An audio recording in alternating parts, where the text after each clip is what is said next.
है everyone, welcome back to my channel learning academy by Varsha. तो मैंने अपने चैनल पर क्लास 6 की चैप्टर 4 तक की वीडियोस अपलोड कर दी हैं। आप उन्हें एक बार ज़रूर विज़िट कीजिएगा।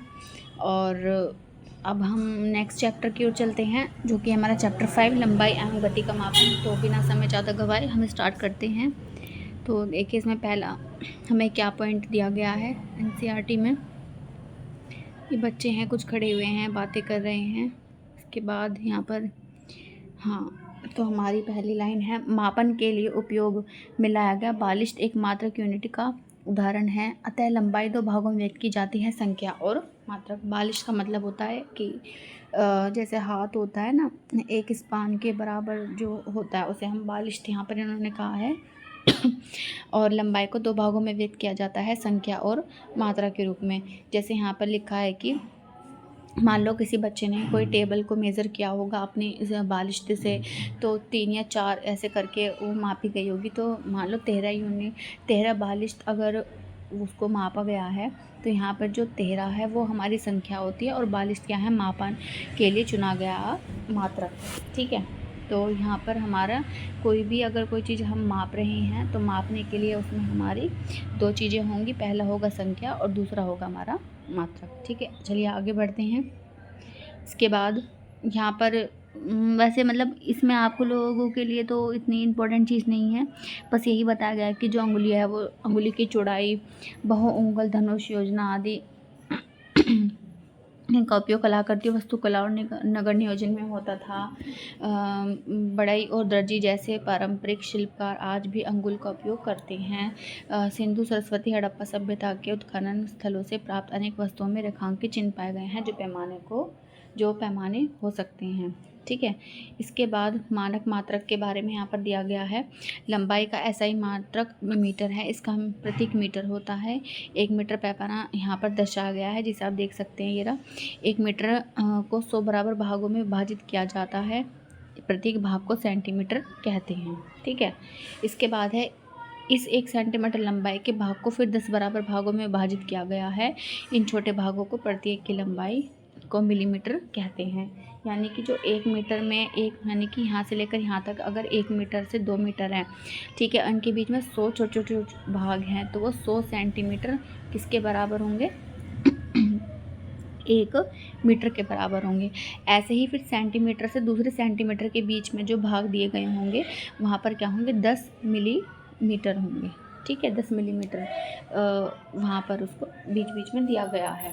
ठीक है। तो एक हमें मात्रक मिला लंबाई का, मीटर, सेंटीमीटर और मिलीमीटर। ठीक है। 1 मिलीमीटर 1 सेंटीमीटर के 10वें भाग यानी कि 0.1 सेंटीमीटर के बराबर होगा। ठीक है। या ये कहेंगे कि 1 सेंटीमीटर में 10 मिलीमीटर होंगे, या दूसरा आप ये कह सकते हैं कि 1 मिलीमीटर में कितने सेंटीमीटर होंगे, 1/10 और 0.1 मिलीमीटर। ठीक है। इसके बाद आगे देखते हैं हमें क्या क्या चीज़ें दी गई हैं। बस इसके बाद हमारी लंबाई का मात्रक में मतलब बड़ी यूनिट जो होगी वो दी गई है। जैसे बड़ी लंबाई मापने के लिए हमें बड़े मात्रक किलोमीटर का उपयोग करते हैं, जो 1000 मीटर के बराबर होता है। और छोटी लंबाई मापने के लिए हम छोटी मात्रक का उपयोग करते हैं, जिसे सेंटीमीटर या मिलीमीटर कहते हैं। और जैसे आप देख सकते हैं कि 1 किलोमीटर में होते हैं 1000 मीटर, 1 मीटर में होते हैं 100 सेंटीमीटर और 1 सेंटीमीटर में होते हैं हमारे 10 मिलीमीटर। ठीक है। 1 इंच में यहाँ पर ये आप याद रख लीजिएगा कि 1 इंच में कितने सेंटीमीटर है, 2.5। तो 1 इंच में हमारे होते हैं 2.54 सेंटीमीटर। 1 मिलीमीटर 1 इंच में 1 इंच में होते हैं हमारे 1 इंच में होंगे हमारे 2.4 सेंटीमीटर। ठीक है। इसके बाद नेक्स्ट आगे देखते हैं हम। आगे हमें दिया गया है यहाँ पर कि दृष्टिबाधित जो विद्यार्थी होते हैं लंबाई का मापन कैसे करते हैं। वे उभरे अंकन वाले पैमाने का उपयोग करते हैं, जिन्हें स्पर्श से महसूस किया जा सकता है। इसके बाद नेक्स्ट क्योंकि ब्रेल लिपि का यूज़ करके है जो हमारे जिनके ब्लाइंड होते हैं, जिनको पढ़ने में दिक्कत होती है, उनके जैसे पढ़ने के लिए उभरे हुए अक्षरों का यूज़ किया जाता है। ऐसी स्केल को पे जो डिजिट्स होती हैं उनको पता करने के लिए, पढ़ने के लिए क्या होती है, वहाँ पे भी जो डिजिट्स बनी हुई होती हैं वो उभरी हुई रहती है, जिससे भी कि वो उनका ऊपर हाथ फेर करके उसका अंदाज़ा लगा सकें। इसके बाद नेक्स्ट पॉइंट है हमारा किलोमीटर का संकेत किलोमीटर, मीटर का एम, सेंटीमीटर का CM तथा मिलीमीटर का संकेत MM लिखा जाएगा। मतलब ये तो बहुत बेसिक चीज़ें हैं, बट मुझे लग रहा है कि हाँ, अगर इजी लेवल का क्वेश्चन बनाएगा अगर CTET तो फिर वो ऐसे क्वेश्चंस भी दे सकता है, पर जितना मुझे पता है तो इस तरह के क्वेश्चन नहीं आएंगे, बस मैंने जस्ट ये हाईलाइट कर दिया है। ठीक है। इसके बाद नेक्स्ट है वक्र रेखा की लंबाई को हम कैसे नापेंगे। वक्र रेखा की स्थिति में लचीले मापन फीते या धागे का उपयोग करके मापन किया जाता है। इसके बाद धागे को सीधा किया जाता है और मीटर पैमाने का उपयोग कर उसकी लंबाई को माप लिया जाता है। जैसे मान लो इन्होंने यहाँ पर कोई भी रस्सी ली हुई है और एक ऐसी गोलाकार मतलब लचीली रस्सी ली हुई है इस तार को मापने के लिए, और ऐसे कर करके इसको मापते चले जाएंगे, और जब हमें यहाँ तक की लंबाई मिल जाएगी उसको हम पैमाने पर सीधा रख के माप लेंगे और देख लेंगे कि वो हमारी कितनी लंबी तार है। ठीक है। ये हमारे वक्र रूप में किसी चीज़ के होने पर मापने का ये तरीका हो जाएगा। इसके बाद नेक्स्ट पॉइंट है हमारा किसी वस्तु की दूरी का निर्धारण किसी नियत वस्तु या बिंदु के सापेक्ष किया जाता है और इस बिंदु को संदर्भ बिंदु कहते हैं। अगर हमें किसी वस्तु की दूरी का निर्धारण करना है, ठीक है, जैसे यहाँ पर इन्होंने कहा है कि बस स्टैंड है, ठीक है, और नियत वस्तु बिंदु के सापेक्ष किया जाता है और इस बिंदु को संदर्भ बिंदु कहते हैं। मान लो हमें यहाँ से पता लगाना है किसी चीज़ का कि घर स्कूल कितना दूर है, घर कितना दूर है, कि दूसरे बच्चे का घर कितना दूर है, तीसरे बच्चे का, तो यहाँ पर किसी एक चीज़ को यहाँ पर क्या है बेस पॉइंट माना गया है या वहाँ पर एक उसका संदर्भ बिंदु माना गया है कि जो चीज़ें यहाँ से दूरी जो हमारी काउंट होगी वो इस यहाँ से काउंट होंगी। ठीक है। मान लो किसी का घर 2 किलोमीटर है, 3 किलोमीटर है, तो हम ऐसे नहीं कह देंगे कि वो कहीं से भी 2-3 किलोमीटर है। उस 2-3 किलोमीटर को कहने का मतलब होगा कि वहाँ पर कोई ना कोई उसका संदर्भ बिंदु है और उस संदर्भ बिंदु से उस दूरी का हम किलोमीटर में उस दूरी को बता पा रहे हैं कि हाँ इस जगह से वो चीज़ इतनी दूरी पर है, इस पॉइंट से वो चीज़ इतनी दूरी पर है, तो वो जो जगह होगी उसे ही हम क्या कहते हैं, संदर्भ बिंदु कहते हैं। ठीक है। इसके बाद नेक्स्ट पॉइंट देखते हैं हम। देखिए हम यहाँ पे जैसे अब भी ये बच्चे हैं कुछ भी यहाँ पर काम कर रहे हैं, खेल रहे हैं, तो यहाँ पर इस पॉइंट को यहाँ पर क्या है, इन्होंने इसको संदर्भ बिंदु माना है, यानी कि जो भी चीज़ें स्टार्ट की गई होंगी इधर से या इधर से वो धीरे धीरे करते हुए सारी चीज़ें ड्रॉ की होंगी, क्योंकि यहाँ पर इन्होंने इसको क्या माना होगा, संदर्भ बिंदु माना होगा। ठीक है। इसके बाद नेक्स्ट आगे चलते हैं हम।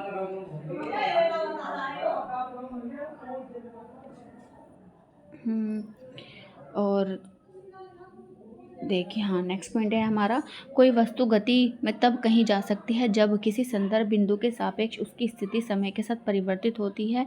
यदि किसी संदर्भ बिंदु के सापेक्ष किसी वस्तु की समय के साथ स्थिति में समय के साथ परिवर्तन नहीं होता तो वह स्थिर वस्तु होती है।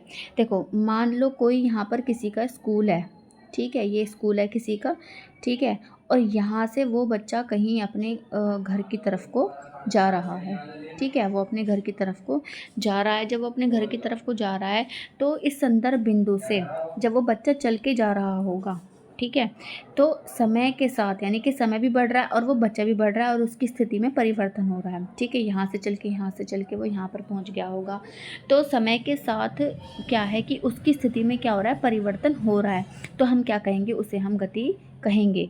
पर मान लो कोई बच्चा यहाँ पर खड़ा हुआ है, ठीक है, वो बस का वेट कर रहा है या साइकिल का किसी भी चीज़ का वो वेट कर रहा है, तो वो यहाँ पर खड़ा है, बट टाइम तो आगे जा रहा है, बट क्या है कि उस बच्चे की जो पोजीशन है वो फिक्स है, वो वहीं के वहीं पे खड़ा हुआ है, यानी कि उसमें कोई भी चेंज नहीं हुआ है, तो हम ये कहेंगे कि वो वस्तु क्या है, स्थिर है। क्या है वो वस्तु वहाँ पर स्थिर है, उसमें कोई भी चेंज नहीं हुआ, या फिर ना फिर हम ये कहेंगे कि उसने कोई वहाँ पर गति की है। ठीक है।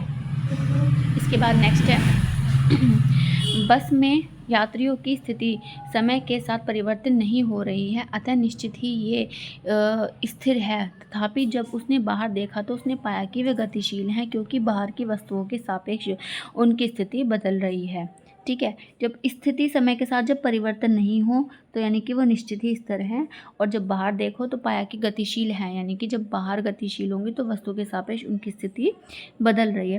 संदर्भ बिंदु पर सुनिश्चित करने के लिए महत्वपूर्ण है कि एक वस्तु स्थिर है या गति में है।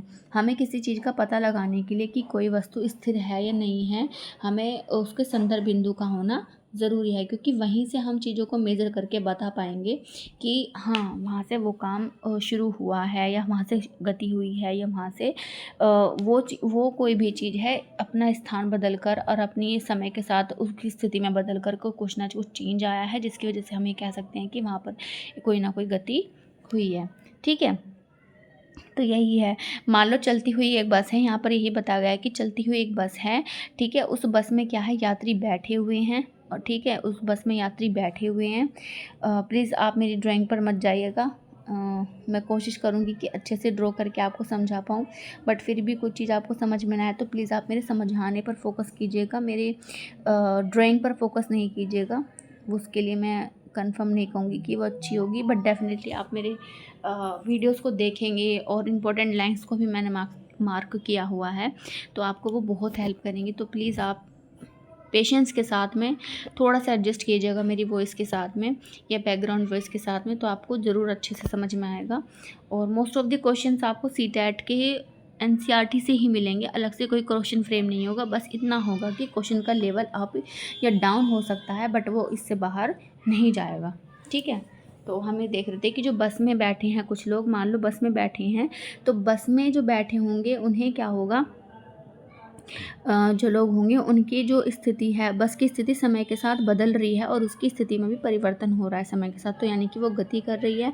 पर जो बाहर मान लो प्लांट्स हैं या कुछ भी चीज़ खड़ी हुई है, बट वो वहाँ पर खड़ी हुई हैं, समय के साथ उनकी स्थिति में कोई भी परिवर्तन नहीं हो रहा है। तो हमारे देखने के कि हम कहाँ से वो चीज़ को देख रहे हैं, ये भी चीज़ें हमें पता चलती हैं। ठीक है, इसके बाद नेक्स्ट है आगे, जब कोई वस्तु सरल रेखा के अनुदिश गति करती है तो उसकी गति को सरल रेखा गति कहते हैं। यानी कि सीधी कोई जब कोई चाल होती है हमारी तो वो सरल रेखा के अनुदिश गति कर रही है। जैसे कि ये बच्चा है, ठीक है, यहाँ पर क्या है, देखो ये सीधा ऐसे चल रहा है, ये सरल रेखा गति है। ये सीधा नीचे गिर रहा है, सरल रेखा गति है। ये भी नीचे की तरफ सीधे आ रही है, सरल रेखा गति है। ये गर्ल्स ऐसे परेड कर रही हैं, ये भी एक क्या है, सरल रेखा गति है। ठीक है, यानी कि सरल रेखा के अनुदिश, सरल रेखा आपको पता ही एक सीधी लाइन जैसे ही होता है, तो जब उसके अनुदिश कोई गति होती है तो उसे हम क्या कहते हैं, सरल रेखा गति कहते हैं। ठीक है, इसके बाद आती है जब कोई वस्तु वृत्तीय पथ पर के अनुदिश गति करती है तो उसे वृत्तीय गति कहते हैं। देखो जैसे सॉरी बच्ची यहाँ पर गोल गोल इस मतलब रस्सी में इस पत्थर को लेकर के गोल गोल घुमा रही है, तो एक वृत्तीय पथ में इसको ये घुमा रही है, तो यहाँ पर इसकी क्या है, ये वृत्तीय गति है। यहाँ पर ये बच्चे झूले पर बैठे हैं और ये झूला है और ये गोल गोल है, तो ये ऐसे ऐसे जैसे घूम रहे होंगे, तो ये भी क्या है, एक वृत्तीय गति है। ठीक है, तो यहाँ पर बस ये बताने का था कि सरल रेखा में चले तो सरल रेखा गति, और अगर वृत्त में चलती है तो क्या होगा, वह वृत्तीय गति होगा। नेक्स्ट है यहाँ पर, जब कोई वस्तु किसी नियत स्थिति के इधर उधर गति करती है तब उसको दोलन गति कहते हैं। यानी कि जैसे यहाँ पर इन्होंने एक ऐसे ये रबड़ को बांधा हुआ है और जब ये इसको घुमाएंगे तो ये ऐसे ऐसे ऐसे घूमेगी। जैसे ये बच्चा है, यहाँ पर एक स्थिति नियत स्थिति है इसकी, और ये झूला फिर ऐसे ऐसे मतलब ऊपर टू एंड फ्रो मोशन करेगा, तो इसको हम क्या कहते हैं, दोलन गति कहते हैं। ठीक है, मतलब एक ही पॉइंट के इधर उधर गति कर रहा है, तो हम इस क्या कहेंगे, इसे इस तरह की गति को हम क्या कहते हैं, दोलन गति कहते हैं। ठीक है, इसके बाद नेक्स्ट आती है हमारी आवर्ती गति है। इसके बाद है हमारी आवर्ती गति। यदि कोई वस्तु एक निश्चित समय अंतराल के बाद अपनी गति दोहराती है तो उसकी गति आवर्ती गति कहलाती है। ठीक है, मान लो कोई चीज़ है, ठीक है, और वो एक निश्चित समय मतलब एक निश्चित समय अंतराल के बाद क्या है, वापस अपने आप को दोहराती रहती है, क्या है, दोहराती है, तो उस गति को हम क्या कहते हैं, आवर्ती गति कहते हैं। जब कोई वस्तु वृत्तीय गति में होती है तब वह बार वृत्तीय पथ पर अनुदिश करती है। दोलन गति करती हुई वस्तु भी इधर उधर गति करते हुए अपनी गति को दोहराती है। वृत्तीय गति एवं दोलन गति दोनों ही प्रकृति में आवर्ती गति हैं। देखो अगर कोई चीज़ है वो गोल गोल ऐसे रिपीटेडली घूम रही है, जैसे हमारा सन है और यहाँ पर हमारी अर्थ है उसका चक्कर लगा रही है, तो हम ये कहेंगे कि जो इसकी, क्योंकि एक टाइम के बाद ये रिपीट करेगी ही इस पथ को, तो क्या होगा, ये भी एक तरह की आवर्ती गति होगी। जब कोई वस्तु दोलन गति करेगी, इधर जाएगी फिर इधर जाएगी फिर इधर जाएगी फिर इधर, तो इस तरह से इधर उधर जाने वाली गति भी एक समय के बाद क्या हो रही है, रिपीट हो रही है, तो हम उसे भी क्या कहेंगे, आवर्ती गति कहेंगे। ठीक है, तो यहाँ पर ये क्वेश्चन बन सकता है कि जो वृत्तीय गति है, दोलन गति है, क्या वो आवर्ती गति हैं, या फिर ये क्वेश्चन भी आ सकता है कि इन दोनों में से एक है आवर्ती गति के उदाहरण हैं। क्वेश्चन इस तरह से आ सकता है, आवर्ती के उदाहरण हैं वृत्तीय गति, दोलन गति, दूसरा ए और बी, तीसरा नन ऑफ दीज। तो आपको, अगर आपने अच्छे से रीड किया होगा तो आप भी जना सेकंड आंसर लगा सकते हैं, और अगर आपको नहीं पता होगा और आपका मतलब बेस अच्छे से क्लियर नहीं होगा तो आप उसको नहीं लगा पाएंगे, कंफ्यूज हो जाएंगे। ठीक है, तो कन्फ्यूज़न ना हो तो प्लीज़ आप पूरी वीडियो को ध्यान से देखिएगा। छोटी मोटी मुझसे मिस्टेक हो जाए तो प्लीज़ उन्हें अवॉइड कीजिएगा। ये एनसीईआरटी है प्रॉपर, इसमें कुछ भी अलग से गलत नहीं लिखा हुआ होगा। ठीक है, पर फिर भी आपको मतलब सिर्फ उसके शब्दों पर जाना है। मेरी बातें अगर आपको फिर भी अगर ऊपर नीचे लगे तो प्लीज़ आप उसे अवॉइड करने की कोशिश कीजिएगा। और देखिए यहाँ पर इसी के साथ हमारे चैप्टर भी ख़त्म हो गया। बहुत बड़ा ये चैप्टर नहीं था, छोटी छोटी बातें यहाँ पर बताई गई हैं। और हम यहाँ पर इसका सारांश भी देख लेते हैं कि हमने क्या क्या पढ़ा। कि एसआई जो मात्रक होता है उसे हमने स्वीकार किया है, अंतर्राष्ट्रीय लेवल पर होता है जो। ठीक है, लंबाई का एसआई मात्रक हमारा मीटर होता है, किलोमीटर में 1000 मीटर होते हैं, मीटर में 100 सेंटीमीटर होते हैं, और सेंटीमीटर में 10 mm होती हैं। ठीक है, जब किसी निश्चित दूरी को वस्तु या बिंदु को सापेक्ष बताई जाती है तो उसे हम संदर्भ बिंदु कहते हैं। वस्तु को गतिमान में तब कहा जाता है जब उसकी स्थिति किसी संदर्भ बिंदु के सापेक्ष समय के साथ परिवर्तित हो। कोई वस्तु सरल रेखा के अनुदिश होती है तो वो सरल रेखीय गति होगी। वृत्तीय पथ पर है तो वृत्तीय गति होगी। वस्तु किसी इधर उधर स्थिति गति कर रही है तो उसे दोलन गति कहेंगे हम। ठीक है, तो इस तरह से हमारा चैप्टर फिनिश हो गया। छोटी सी एक्सरसाइज आगे दी हुई है कि दिल्ली लखनऊ बीच की दूरी हम किलोमीटर में कवर करेंगे। पता है आपको कई बार ना क्वेश्चंस एज इट इज़ रखे मिल जाते हैं सीटेट में, एज इट इज़, यानी कि बिल्कुल सेम डिट्टो वो आपको उठा के रख देंगे वहाँ पर। अगर आपने इन एक्सरसाइज को भी अच्छे से किया होगा ना, इसीलिए मैंने सिर्फ जस्ट आपको क्वेश्चंस ही मतलब चैप्टर ही रीड नहीं किया है, मैंने क्वेश्चंस भी जो आपके क्वेश्चन आ सकते हैं, जो पॉसिबिलिटी होती है कि सीटेट यहाँ से भी उठा कर रख देता है और आप PYQs में देख भी सकते हैं, तो आपको एज इट इज़ क्वेश्चन रखे हुए भी मिल जाएंगे। ठीक है, चाहे वो सिचुएशन बेस्ड हों, चाहे वो ऐसे मैचिंग वाले हों। तो देखो, अगर दिल्ली लखनऊ काफ़ी दूर है तो किलोमीटर में होगा, सिक्के की मोटाई मिलीमीटर में होगी, रबड़ की लंबाई सेंटीमीटर में होगी, विद्यालय का मैदान हमारा मीटर में होगा। ठीक है, इसके बाद एक सीधी सड़क पर चलती कार की गति सरल रेखीय गति का उदाहरण है। सही बात है, यदि किसी वस्तु के स्थान पर किसी संदर्भ बिंदु के सापेक्ष अपनी स्थिति में परिवर्तन हो तो उसे गति कहते हैं। ये भी सही बात है। 1 किलोमीटर में 100 सेंटीमीटर नहीं, 1 किलोमीटर में कितने सेंटीमीटर होंगे, 1 किलोमीटर देखो 1000 सेंटीमीटर होंगे, है कि नहीं। और जब 1000 मीटर हैं और जब सेंटीमीटर में करने के लिए हम क्या करेंगे, मल्टीप्लाई कर देंगे और 100 से, तो यहाँ हो जाएगा 10⁵ सेंटीमीटर होंगे, ना कि 100 होंगे। ठीक है, इसके बाद अगर मान लो आपके विद्यालय और घर के बीच की दूरी इतनी है, इसको मीटर में व्यक्त करेंगे तो हम क्या करेंगे, 1000 से मल्टीप्लाई कर देंगे और ये हमारा किलोमीटर से मीटर में कन्वर्ट हो जाएगा। ठीक है, और इसके बाद हमारा यह चैप्टर ख़त्म होता है। जो भी क्वेश्चंस थे हमने कर लिए हैं, जो भी मुझे लगता है कि आपके क्वेश्चंस आ सकते हैं सीटेट में। ठीक है, इसके अलावा अगर मुझे लगेगा और भी कोई चीज़ें इंपॉर्टेंट होंगी जो मुझे आपको करानी चाहिए चैप्टर से रिलेटेड, तो मैं पूरी कोशिश करूँगी उन्हें कराने की भी। ठीक है, एक क्वेश्चन शायद हमारे यहाँ पे छूट गया है, वो ये है कि कौन सा लंबाई मापने का मानक मात्रक नहीं है। मानक मतलब SI स्टैंडर्ड में नहीं माना जाएगा वो। ठीक है, मतलब मिलीमीटर भी हमारा मापने के लिए काम आता है, किलोमीटर भी आता है, सेंटीमीटर, पर बालिश को हम इसे मापने के लिए यूज़ नहीं करते। जनरली मतलब अपने किसी छोटे मोटे काम में कर लेते हैं, बट मानक रूप में हम उसका यूज़ नहीं करेंगे। ठीक है, तो इस तरह से ज़्यादा लंबा हमारा चैप्टर नहीं हुआ है और हमारा यहाँ पर चैप्टर फिनिश हो गया है और इसके बाद हम अपना नया चैप्टर लेकर के आएंगे। ठीक है, आप अच्छे से इन सबको रीड कीजिएगा, मेरी चैनल पर विज़िट कीजिएगा, सभी वीडियोस को ध्यान से देखिएगा, पढ़िएगा और अपने नोट्स, आपको मन हो तो नोट्स बनाइएगा। वैसे नोट्स बनाने का अपना ही एक अलग फ़ायदा होता है, क्योंकि नोट्स बनाने से हमें चीज़ें जल्दी से याद होती हैं और अच्छे से हमारे माइंड में वो रहती भी हैं। ठीक है, अपनी राइटिंग का और अपने हाथों का काफ़ी फ़र्क पड़ जाता है। बट फिर भी अगर आपके पास किसी के पास ज़्यादा समय ना हो तो प्लीज़ मेरी वीडियो को अच्छे से देखिएगा और प्लीज़ इन वीडियोस पे कोई भी डाउट ना करें, क्योंकि सारा का सारा मटेरियल एनसीईआरटी से ही लिया गया है, तो कुछ भी यहाँ पर आपको फेक नहीं मिलने वाला। ठीक है, तो मिलते हैं फिर नेक्स्ट वीडियो में, तब तक के लिए टेक केयर एंड बाय।